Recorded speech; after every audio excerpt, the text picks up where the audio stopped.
Olá, todo mundo que está acompanhando aqui a programação da Jovem Pan. Hoje é um dia emblemático para o consumidor, porque começou a cobrança dos despachos das bagagens nos aeroportos por algumas companhias aéreas. E justamente nesse dia que a gente convida o Dr. Arthur Rolo, que é o secretário nacional do consumidor, para conversar conosco sobre esse e alguns assuntos que normalmente voltam sempre à pauta do noticiário. E na Jovem Pan a gente também dá muita voz para o ouvinte e eles sempre falam desses assuntos. Tudo bem, doutor? Tudo bom, Carolina. É um prazer estar com você e com os amigos da Jovem Pan.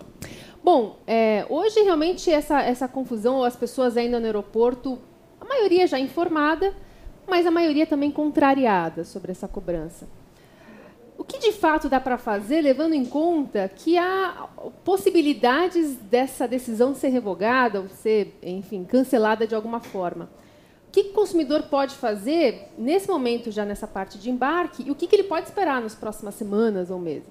Bom, no primeiro momento essa resolução está em vigor. O que aconteceu é que teve aquela liminar aqui da Justiça Federal de São Paulo, que foi cassada pela Justiça Federal do Ceará. Hoje a resolução está em vigor. Algumas empresas aéreas já começaram a cobrar, outras vão deixar para cobrar mais tarde. Salvo engano, é a segunda empresa aérea que começa a cobrar hoje. Então, o consumidor tem a opção de comprar o seu bilhete nas empresas que não estão cobrando. E mesmo as empresas que estão cobrando, elas estão fazendo tarifas diferenciadas. O argumento, Carolina, que as empresas colocaram é que essa cobrança permitiria uma maior mobilidade tarifária. Então, que as empresas conseguiriam garantir tarifas mais baratas. E falaram que isso a gente vai perceber aí ao longo de 2 anos. É o período que a gente vai ter certeza de que ficou mais barato. Na nossa opinião, a gente foi contra essa cobrança, nos manifestamos na Comissão de Defesa do Consumidor da Câmara dos Deputados. Nosso entendimento é venda casada. Por que é venda casada? Porque eu tenho que viajar e embarcar minha mala pela mesma companhia. Eu não tenho a opção de embarcar por outra companhia. O juiz do Ceará disse que não é venda casada porque você pode despachar a mala, só que esse despacho da mala que ele se referiu é um serviço de despacho de carga. E normalmente é feito em outro terminal, demora muito mais. Então, na nossa opinião, é venda casada, está em vigor. Existe a possibilidade de suspensão tanto judicial pelo Tribunal Regional Federal, porque está examinando o recurso do Ministério Público, e a Câmara dos Deputados também, na semana passada, na última terça-feira, aprovou na Câmara dos Deputados, lá na Comissão de Defesa do Consumidor, um projeto de resolução para revogar esse artigo 13. Então, o que o consumidor tem que fazer nesse primeiro momento é se adaptar. As empresas aéreas estão informando, a gente teve uma reunião com as empresas aéreas sobre as estratégias de divulgação e elas estão informando os seus clientes, e o consumidor ele tem que tentar driblar aí a cobrança. Se ele vai viajar com mala, ele vai optar por uma tarifa que vai ser mais barata para ele viajar com mala. E se ele viajar sem mala, ele vai optar por uma tarifa mais barata para ele viajar sem mala. Vai ter que adaptar a tarifa ao perfil da viagem do consumidor. Se ele for viajar com a família com mala, ele vai optar por uma tarifa que já vai compreender a mala, e de qualquer forma isso não vai prejudicar os mais ricos, porque o valor está sendo cobrado de R$30. Vai prejudicar justamente os consumidores mais pobres, infelizmente, aqueles que moram na região norte, na região nordeste, que tem maior problema de deslocamento por conta da malha tarifária. Eu, pessoalmente, entendo que não é uma boa coisa. E a gente está fazendo de tudo lá na Secretaria Nacional do Consumidor, porque é uma posição da Senacom que tem que ter a informação e etc., para que a coisa aconteça da forma menos traumática possível para os consumidores. Mas, de fato, é que, por enquanto, não tem muito o que fazer, a não ser se adaptar até que alguma decisão contrária saia.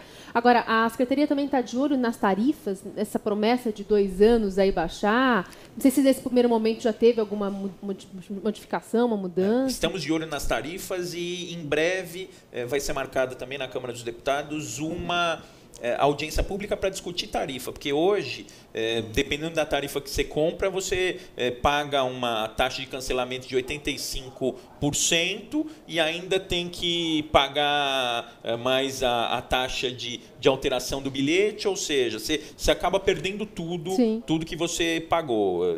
Você pega aquela tarifa mais barata, é muito melhor você comprar uma nova tarifa mais barata para uma outra data do que você modificar aquela tarifa anterior, modificar aquele bilhete anterior. Então, isso é uma coisa que vai ser discutida. Agora, a tendência hoje na aviação mundial é essa liberdade tarifária, cobrar pelos mínimos serviços. Já aventaram até na Europa uma vez de cobrar pela utilização de banheiro, né? A outra companhia aérea aventou do passageiro viajar em pé. Então, isso é uma tendência mundial. Tem a questão do lanchinho também, que algumas empresas aéreas, embora não tenha relação, algumas empresas aéreas estão aproveitando essa cobrança da bagagem para passar a cobrar pelo lanchinho também. Sim, há muitas reclamações. As pessoas reclamam justamente que vai ter que entrar, já embarcar com o dinheiro à mão, porque se você tiver com sede, precisar comer alguma coisa, principalmente se for viagens mais longas, você já vai ter que desembolsar ali na hora. Você falou do dinheiro à mão, mas infelizmente muitas vezes a gente vê que eles não têm troco. Então tem que ter troco. Tem que ter troco. Se vai viajar, eles querem que pague com cartão porque eles não têm o troco. Tem que ter o troco. Se vai vender lá dentro do avião, tem que ter o troco. E outra coisa. Lá, quando implementaram isso nos Estados Unidos, há, 7, 8 anos atrás, eu escrevi um artigo que era a farofa no avião. Agora vai ter farofa no avião aqui no Brasil também, porque você vai poder levar o lanchinho de casa, é muito mais saudável, muito mais barato, muito mais gostoso. Você pode levar e comer dentro do avião. Você pode, obviamente, não vai levar o frango assado. Quando eu dou aula na graduação, eu falo, peraí, não vai levar feijoada, frango assado, vai levar um lanchinho, vai levar um suco, vai levar uma água de coco para consumir dentro do avião. Você pode levar, você não precisa comprar. Agora, a questão da água de coco tem o problema ali da segurança, mas qualquer coisa compra, enche a garrafinha de água lá no aeroporto, alguma coisa assim. Tem alternativa, vai ter que adaptar. O consumidor vai se adaptar, como o americano já faz. Tem voos longos, às vezes tem voo, por exemplo, Chicago, Honolulu, que é um voo de 10 horas, e eles não servem comida dentro do avião. Então, aquele consumidor que vai sem saber disso, acaba tendo que cobrar batata frita lá, pagar uma fortuna e ainda comer mal. Mas a maioria leva lanche e vai comendo no decorrer do voo. Já foi o tempo, né, que a gente subia no avião para comer bem, né? Hoje em dia, hoje é o básico e olhe lá. Bom, falando ainda em preços, uma grande polêmica todo ano é quando os planos de saúde são reajustados. E a gente sempre tem aquela grande dúvida, por que o plano individual geralmente é mais barato e quase você não consegue comprar, enfim, acho que não consegue comprar, e os coletivos têm um aumento bem superior ao individual. E as pessoas não sabem se procuram, se reclamam, se procuram advogados, desistem do plano. Muitas pessoas acabam desistindo, né? Tem crise econômica, as pessoas pensam no bolso mais do que normalmente.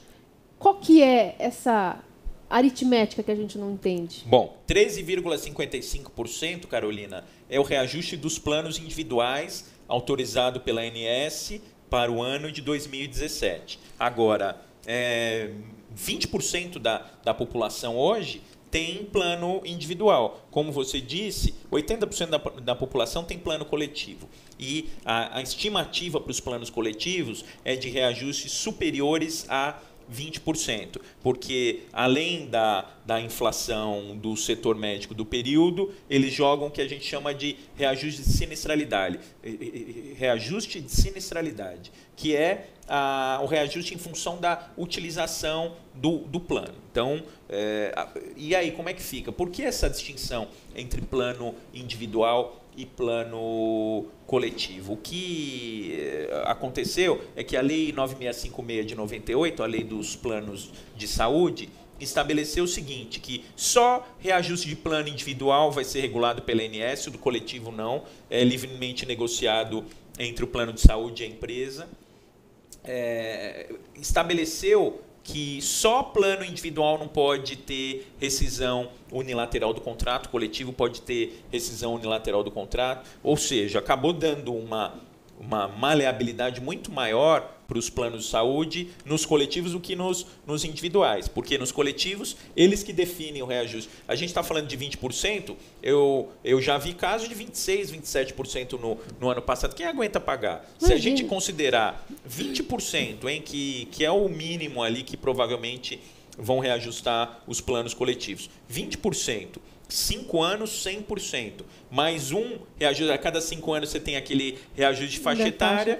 Isso vale para todo mundo, né? Não é exclusivo de idosos, é para todo mundo. 5 anos você tem um reajuste de faixa etária em torno ali de 50%. Você vai ter 150% de aumento. Quem aguenta pagar? Ninguém aguenta pagar. Aí resolveram, Carolina, inventar lá os planos populares. Os planos populares. Essa Lei 9656 ela veio justamente porque estavam havendo negativas de cobertura e o consumidor não sabia a que cobertura ele tinha direito. Então, se vier nos planos populares, vai voltar ao que era antes da Lei 9656. E hoje, mesmo com esse plano guarda-chuva, esse plano amplo, que todo mundo paga caro, tem muita negativa de cobertura. Sim, sim. Stent, que é aquela molinha lá para o funcionamento do coração, eles estão negando cobertura.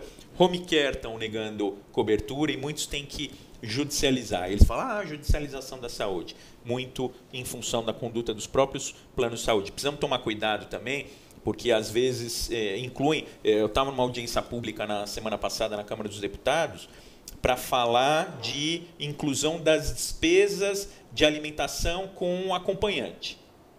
Tem necessidade disso? Vamos pegar o básico, vamos colocar o básico. Despesa de alimentação com acompanhante, cada um que paga a sua, porque se incluir, isso vai ser repassado para o consumidor na forma de reajuste de sinistralidade. Então, precisa tomar cuidado, exigir o básico do atendimento de saúde, senso, né? Ter bom senso, porque senão o custo vai subir cada vez mais. E quando o senhor mencionou da preferência, né, pelo coletivo, aí os individuais praticamente não são mais vendidos, né? Você não tem muito acesso no mercado. E ainda tem uma categoria que é muito prejudicada, que é quem tem mais de 65 anos, né?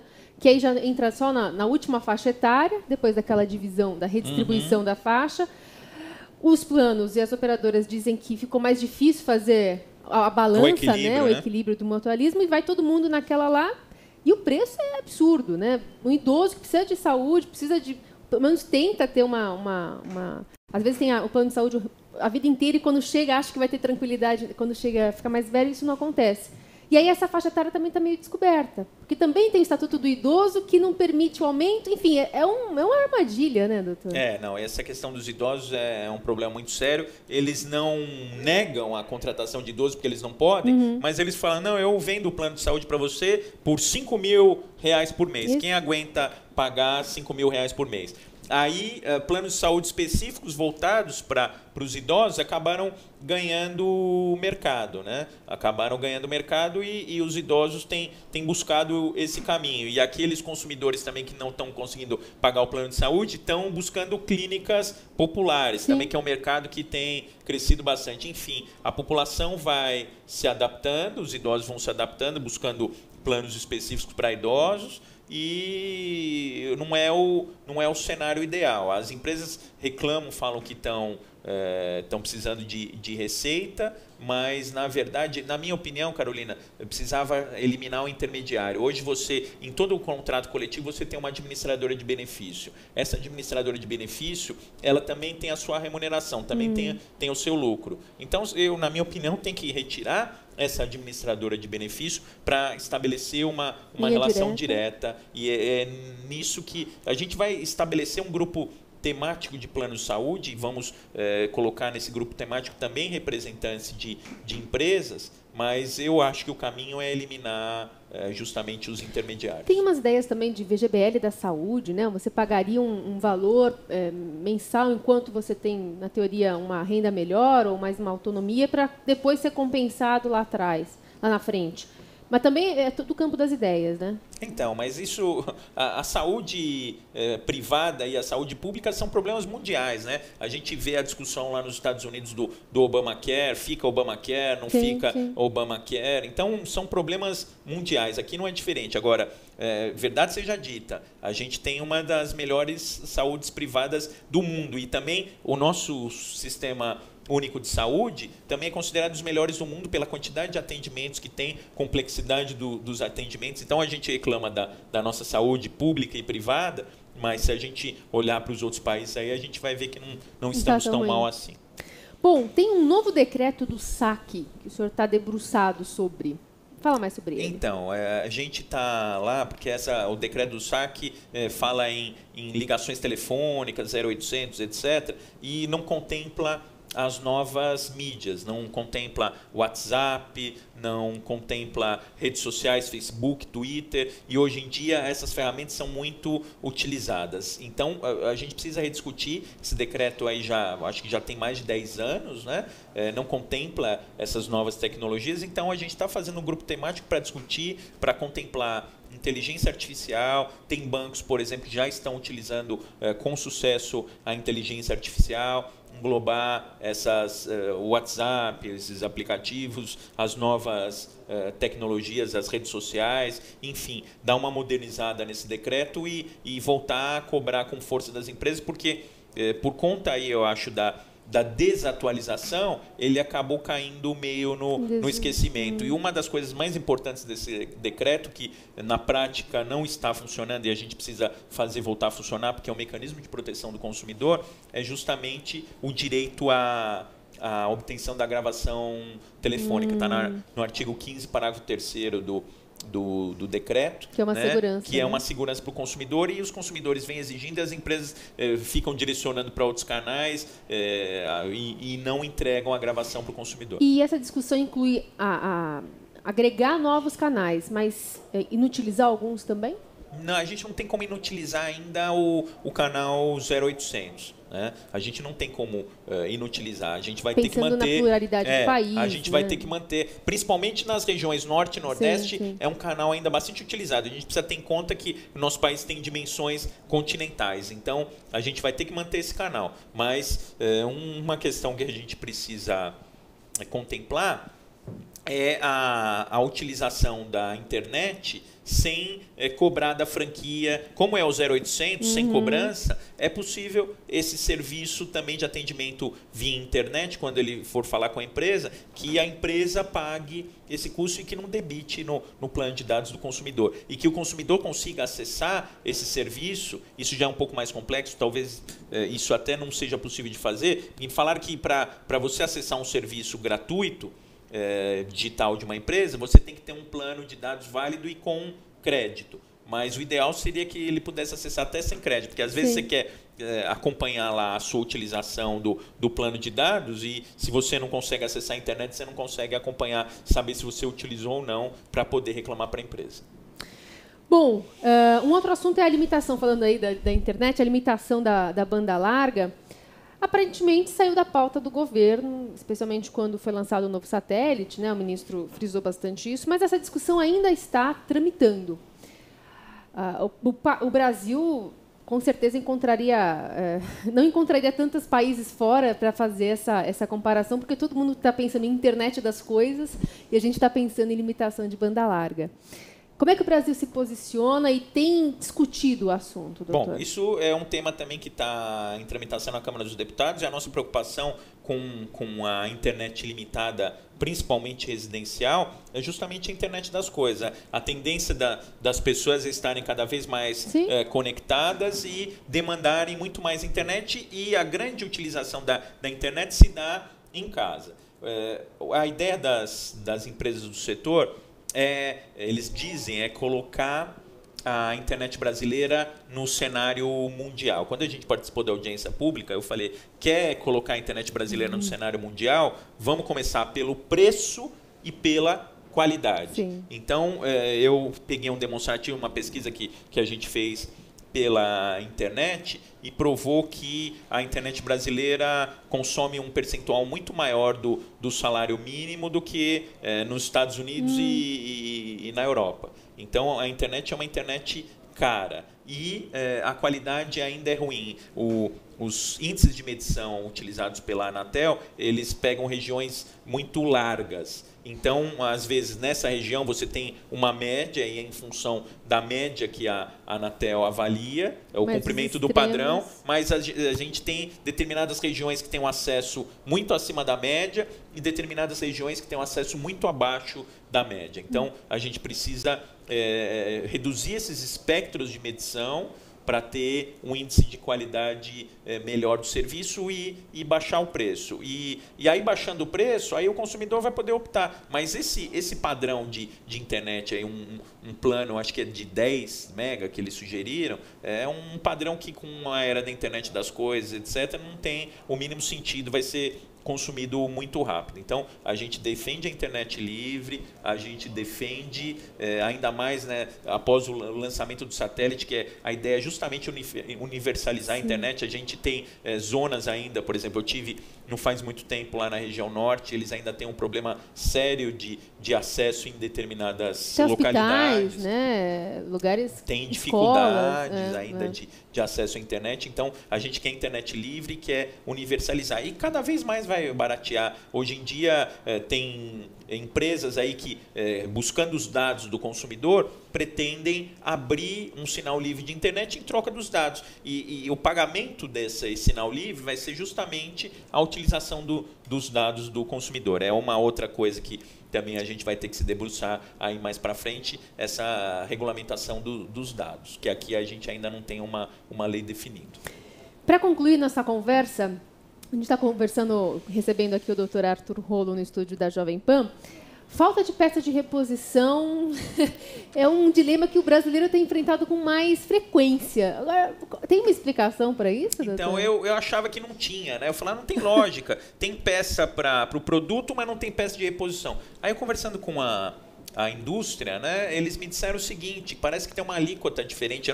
Eu não tive a oportunidade de checar essa informação, mas parece que tem uma alíquota diferenciada para peça de reposição. A alíquota do imposto é mais alta. Então, eles são desestimulados, em termos tributários, de colocar no mercado peça de reposição. Mas, de qualquer forma, isso não justifica. O Código de Defesa do Consumidor, lá no artigo 32, fala que tem que ter a peça de reposição durante a fabricação e importação do produto, cessada a fabricação e importação, manter por um período razoável. Na prática, tem consumidor que leva o produto na assistência técnica, fica lá meses sem conserto, e o consumidor, nesse tipo de situação, tem o direito ao dinheiro de volta. Se ele não consegue consertar, dá aqui meu dinheiro de volta, ou